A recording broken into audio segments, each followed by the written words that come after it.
Salut à tous les amis, on se retrouve aujourd'hui pour le chapitre 1065 de One Piece.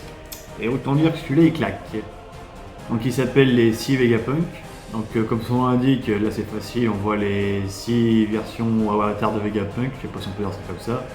Plus le vrai Vegapunk.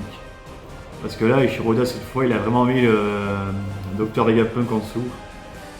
Donc là c'est le vrai, le seul, l'unique. Et on remarque qu'il ressemble beaucoup à un Spicy, je sais plus si on dit ça comme ça. Enfin, les petits êtres qui sont sur la lune dans la mini-aventure des nerfs. Donc on se pose plein de questions, déjà rien que là on peut théoriser à fond les ballons, mais bon, c'est pas trop le titre du sujet. Dans ce chapitre, je crois qu'il n'y a pas de mini-aventure, donc ça change un peu pour une fois. Donc qu'est-ce qu'on va partir sur notre mini-aventure ou pas, on sait rien, mais bref, on s'en fout un peu pour l'instant. Donc qu'est-ce qui se passe dans ce chapitre? Eh ben, il y a déjà une discussion entre Caribou, Zoro et Brook. Déjà il leur demande qu'est-ce que tu fous sur le bateau, etc. Le mec il dit vous allez pas me lâcher maintenant, vous suivi à Wano, etc. Et t'as Zoro en mode oh t'as des autres capitaines donc pas de problème. Enfin bref. Je trouve ça chelou mais bon.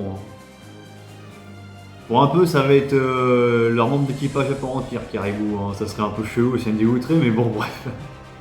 Non, je pense que ça arrivera pas en vrai, on va pas se mentir quand même. Quand même. Sinon, dans ces chapitres, on voit aussi du coup comment sont fabriqués les séraphins. Donc on voit le séraphin 04, la version de Jinbei pour le coup. Et à la grande surprise de Nami et des autres, il peut utiliser le karaté des hommes poissons, utiliser le pouvoir d'info du démon. Donc tu te dis putain mais ces séraphins ils sont pour péter en fait. Il peut utiliser fluide, fluide démon et leur attitude d'origine de leur utilisateur, comme le karaté des hommes poissons pour Jinbei. On se dit putain, c'est un truc de malade quand même, ils peuvent tout faire. Ils peuvent faire un mini barbe blanche, un mini Gold Roger, enfin voilà quoi, c'est la Deus Ex Machina quoi. Bon après, est-ce que ça a l'air assez difficile à fabriquer, je pense. Hein, je pense pas qu'ils peuvent s'en faire non plus des millions. Ça va coûter assez cher quand même. Mais c'est trop pété, franchement, les séraphins. C'est un truc de malade. Bien évidemment, comme pour Luffy en bas, là, ils sont attaqués par le séraphin. Voilà, il y a même Franky, je crois, à un moment, il sort, c'est un pacifista, ou bref, c'est un peu chelou. Et voilà. Du coup, comme je l'ai dit en début de cette vidéo, on apprend qui c'est le vrai docteur Vegapunk. Donc il est très petit, ressemble à un Spicy, et on voit du coup ses 6 autres avatars complets. Donc là, on a toutes les versions de Vegapunk. Mon perso, je m'en fous un peu, c'était cool à découvrir dans d'autres chapitres, mais bon, après, voilà, je vais pas m'attarder dessus. Ces petits avatars, voilà, c'est sympa. Et on va en venir à la révélation la plus importante du chapitre. Ce qu'il découvre, alors c'est.